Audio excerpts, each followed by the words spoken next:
नमस्कार, good morning everyone. स्वागत है आपका गौरव ज्ञान एकेडमी पर। तो आज की करंट अपडेट्स देख लेते हैं। आज है 4 जून। शुरुआत करने से पहले आप चैनल को सब्सक्राइब कर लीजिए, गौरव ज्ञान एकेडमी के परिवार का हिस्सा बनिए। तो चलिए आज देखते हैं पहला क्वेश्चन क्या है। भारतीय पुरातत्व सर्वेक्षण ने हाल ही में तमिलनाडु के किस जिले में नवपाषाणकालीन चट्टान खांचे की खोज की है? नवपाषाणकालीन चट्टान खांचे के क्वेश्चन पूछा गया है। तो यहाँ पर ऑप्शन डी आपका राइट आंसर है। कन्याकुमारी में नवपाषाणकालीन चट्टान खांचे की खोज की गई है। ठीक है, आ जाइए नेक्स्ट क्वेश्चन देखते हैं। कवाल टाइगर रिजर्व किस राज्य में स्थित है? ठीक है, तो राइट आंसर है आपका तेलंगाना, ऑप्शन सी तेलंगाना। देखिए, ये टाइगर रिजर्व इसलिए अभी न्यूज़ में आया है क्योंकि जो महाराष्ट्र का टाइगर रिजर्व है, महाराष्ट्र का टाइगर रिजर्व है तडोबा अंधेरी, तडोबा, ठीक है, तडोबा अंधेरी टाइगर रिजर्व से जो कवाल टाइगर रिजर्व जुड़ता है, उसके बीच का गलियारा है, उसका नाम है बीच का गलियारा, जो कि कवाल टाइगर रिजर्व से जुड़ता है। कुमराम, देख लीजिए, कुमराम भीम संरक्षण रिजर्व। ठीक है, तो इस गलियारे को तेलंगाना सरकार के द्वारा, राज्य सरकार के द्वारा संरक्षण करने का प्रयास किया जा रहा है। तो इसी वजह से ये कवाल टाइगर रिजर्व इस समय न्यूज़ पेपर में आया है। और देखिए, ये जो टाइगर रिजर्व है ये गोदावरी नदी के किनारे है। ठीक है, गोदावरी नदी के किनारे कवाल टाइगर रिजर्व है। तो आपको ये फैक्ट्स ध्यान रखना है ज्ञानवीरों। आ जाइए नेक्स्ट क्वेश्चन देखते हैं। उत्तर प्रदेश सरकार ने पुलिस कांस्टेबल, पीएसी, घुड़सवार पुलिस और फायरमैन के पदों पर सीधी भर्ती में पूर्व अग्निवीरों के लिए कितने प्रतिशत आरक्षण को मंजूरी दी है? यानी कि इन पदों पर जो अग्निवीर होंगे, यानी कि जो पूर्व अग्निवीर, उनके लिए 20% आरक्षण की बात, नौकरी में 20% आरक्षण देने की बात उत्तर प्रदेश सरकार के द्वारा की गई है। ठीक है, आ जाइए नेक्स्ट क्वेश्चन देखते हैं। एलन मस्क द्वारा हाल ही में लॉन्च किए एआई चैटबॉट का नाम क्या है? ठीक है, तो एलन मस्क का उद्देश्य इस चैट बोट के माध्यम से ये है कि जितने भी ये व्हाट्सअप हो गए, इंस्टाग्राम हो गए, इनको रिप्लेस करना है। तो इसके लिए उन्होंने एक्स चैट का इन्वेंशन किया गया है। देखिए, एआई चैटबॉट का नाम एक्स चैट है, जो कि एलन मस्क की देन है। ठीक है, आ जाइए नेक्स्ट देखिए।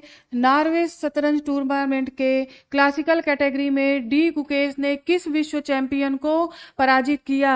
न्यूज़पेपर की हेडलाइंस भी बनी थी और आपने देखा होगा किस तरीके से मैग्नस कार्लसन ने हारने के बाद, क्योंकि ये 5 बार के विश्व चैंपियन रह चुके हैं, जो मैग्नस कार्लसन है, ये 5 बार के विश्व चैंपियन रह चुके हैं।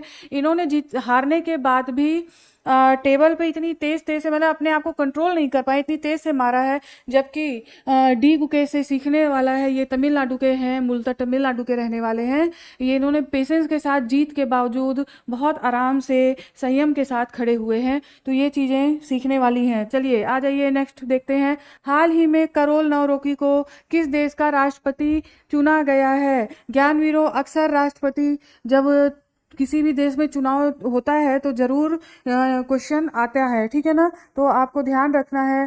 पोलैंड में करोल नवरोकी का चुनाव किया गया है।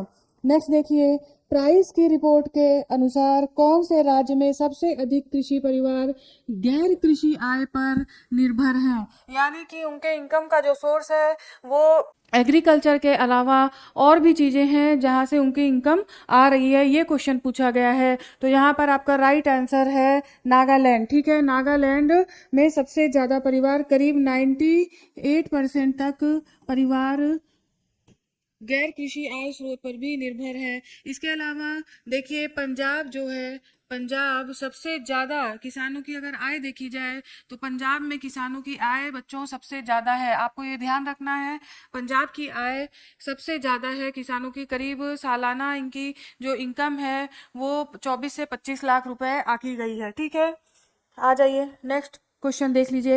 हाल ही में किस देश ने डी वॉलेट योजना की शुरुआत की है, जिसके तहत लोग अपना डिजिटल डेटा बेच सकेंगे? ठीक है, डी वॉलेट योजना यानी कि डिजिटल वॉलेट योजना, जिसमें जो लोग हैं वो अपनी जानकारी, अपने चीज़ों को वहाँ पे सुरक्षित रख सकेंगे, वहाँ पर स्टोर कर सकेंगे, और अगर कंपनी चाहती है उसे खरीदना तो इसे बेचा भी जा सकता है। ठीक है, इसे बेचा भी जा सकता है और इसके एवज में उन्हें कुछ पैसे भी प्राप्त होंगे, इसके एवज में उन्हें कुछ इनकम भी मिलेगी। तो ऐसा देश करने वाला है ब्राज़ील। ब्राज़ील ने ऐसा डी वॉलेट योजना शुरुआत की है। ठीक है, आ जाइए नेक्स्ट क्वेश्चन देखते हैं। हाल ही में किस जिले में जल संरक्षण के क्षेत्र में देश में प्रथम स्थान प्राप्त किया है? ठीक है, कौन सा जिला ऐसा है? तो ये है खंडवा, जो कि मध्य प्रदेश का जिला है, मध्य प्रदेश का खंडवा जिला। और देखिए, मिनिस्ट्री ऑफ जल शक्ति मंत्रालय के अंतर्गत, जल शक्ति मंत्रालय के अंतर्गत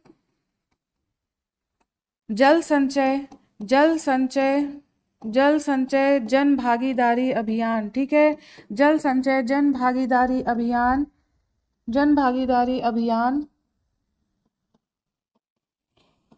अभियान इसके तहत खंडवा ने ऐसी उपलब्धि प्राप्त की है इस अभियान के तहत। और करीब देखिए 1.29, ठीक है, 1.29 लाख तक वहाँ पे जल संरक्षण के लिए चीज़ें बनाई गई हैं। ठीक है, तो अपने आप में बहुत बड़ी उपलब्धि इस जिले ने प्राप्त की है। नेक्स्ट क्वेश्चन देख लीजिए। हाल ही में किस राज्य सरकार की लाडकी बहन योजना में गड़बड़ी का मामला सामने आया है? ठीक है, लाडकी बहन योजना, ये ध्यान रखना है आपको। तो ये है महाराष्ट्र सरकार की योजना है ये। तो इसमें कुछ गड़बड़ी के मामले सामने आए हैं, तो आपको ये योजना ध्यान रखना है। नेक्स्ट आ जाइए।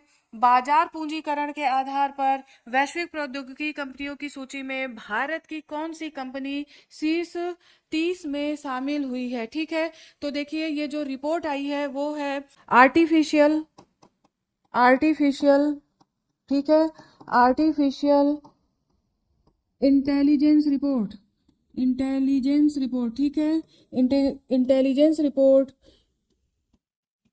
आई है, जिसमें जो फर्स्ट 8 कंपनियां हैं वो 8 कंपनियां ये अमेरिका की ही हैं, यूएसए की हैं। जिसमें फर्स्ट पोजीशन है वो है माइक्रोसॉफ्ट की। ठीक है, वो है माइक्रोसॉफ्ट की। इसके बाद जो 9वें स्थान पर है वो है ताइवान की कंपनी, और 10वें स्थान पर है चाइना की कंपनी। ठीक है, चाइना की कंपनी का नाम है टेंसेट। ठीक है, चाइना की कंपनी का नाम है टेंसेट।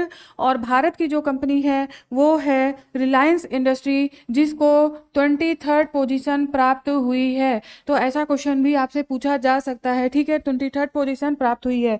नेक्स्ट आ जाइए, नेक्स्ट देखते हैं। कुछ महत्वपूर्ण तत्व देख लेते हैं जो एग्जाम में पूछे जा सकते हैं। तो देखिए, संयुक्त राष्ट्र शांति मिशन ड्यूटी के लिए 160 सदस्य बीएसएफ टीम रवाना कांगो के लिए। ठीक है, कांगो देश के लिए। अभी देखिए कुछ दिन पहले ही डैग हैमरस्कॉल्ड अवार्ड मिला है, 2 लोगों को मिला है, संजय सिंह और अमिताभ झा। ठीक है, तो वो भी इसी मिशन के तहत ही दिया जाता है, अभी हाल फिलहाल ही मिला है, तो आप इसे ध्यान रखिए। नेक्स्ट आ जाइए।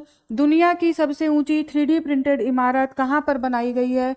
तो ये बनाई गई है स्विट्जरलैंड के ज्यूरिक में। ठीक है, स्विट्जरलैंड के ज्यूरिक में बनाई गई है। इसे टोर अल्वा भी बोला गया है। ठीक है, इसे टोर अल्वा भी बोला गया है, यानी कि सफ़ेद इमारत। और ये 98.5 फीट ऊंची इमारत है। ठीक है, 98 फीट ऊंची इमारत है। नेक्स्ट देख लीजिए। कारगिल विजय दिवस के अवसर पर मुख्यमंत्री की घोषणा के आधार पर उत्तराखंड ने बलिदानी सैनिकों के आश्रितों की अनुग्रह राशि कितनी बढ़ा दी है? आश्रितों की अनुग्रह राशि ये पहले 10 लाख थी, अब इसे बढ़ाकर 50 लाख कर दिया गया है। ठीक है, अब इसे बढ़ाकर 50 लाख कर दिया गया है। आ जाइए, नेक्स्ट देखते हैं कौन से महत्वपूर्ण तथ्य हैं। तो देखिए, इंटरनेशनल एयर ट्रांसपोर्ट एसोसिएशन की बैठक में भारत को ग्लोबल एविएशन रिपेयरिंग हब बनाने का लक्ष्य रखा गया है। कल ऐसी बैठक हुई जिसमें प्रधानमंत्री के द्वारा ये घोषणा की गई और ये लक्ष्य रखा गया है 2030 तक, 2030 तक आपको याद रखना है। और देखिए नेक्स्ट फैक्ट, प्रधानमंत्री को बैतूल जिले में एक कलाकृति भेंट की गई जिसका नाम है भरेवा कला। ठीक है, भरेवा कला एक ऐसी कलाकृति है जो धातु से बनाई जाती है, नक्काशीदार जालीदार रूप में। बहुत अच्छी कलाकृति, बैतूल जिले यानी कि एमपी। ठीक है, एमपी जहां अभी मोदी जी गए थे वहां पर उन्हें ऐसी कलाकृति दी गई है भेंट के रूप में। चलिए, तो आज यहीं तक फिर नेक्स्ट अपडेट्स के साथ आपके सामने कल उपस्थित होती हूँ। तब तक के लिए धन्यवाद। आपका दिन शुभ हो।